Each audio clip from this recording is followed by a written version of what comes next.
Welcome to At Mr. Mental Well. This is about bipolar, where today we're exploring bipolar II disorder, one of the most misunderstood and often misdiagnosed conditions in mental health. For many people, their "my story" with bipolar II is not a single turning point, but a long, winding journey through confusion, mislabels, and finally, clarity. Here's what makes bipolar II unique. Unlike bipolar I, which includes full-blown mania, bipolar II is marked by hypomania.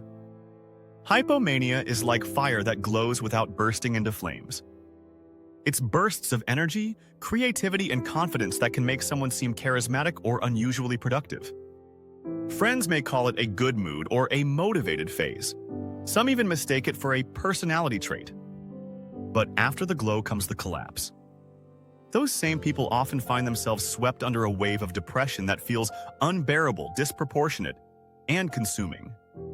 One man described it as climbing a hill with ease, only to tumble into a canyon so deep I couldn't see the sky.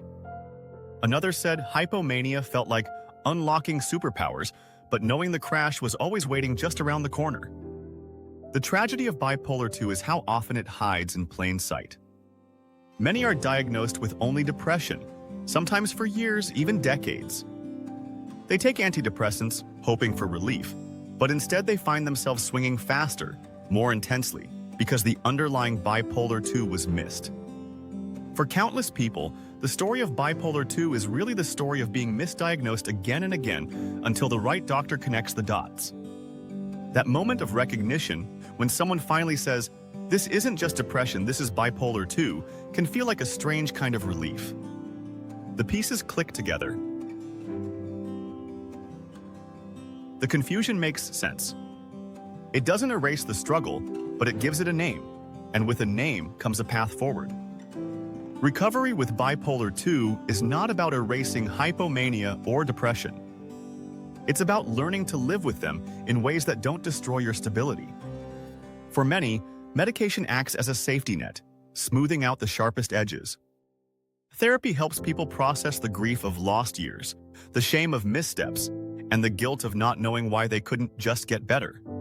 And lifestyle anchors, sleep, stress management, routines, act like lighthouses in stormy seas. Most importantly, it's about compassion. Compassion for the self that didn't know, compassion for the confusion, and compassion for the long road that led to diagnosis. Because bipolar II isn't just misunderstood by the world, it's often misunderstood by the person living it.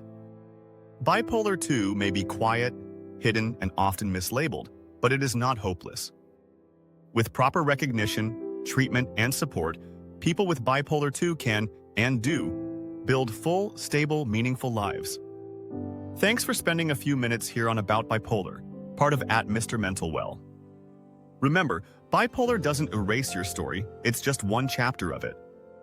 Subscribe if you'd like more truth, clarity, and hope in conversations about mental health.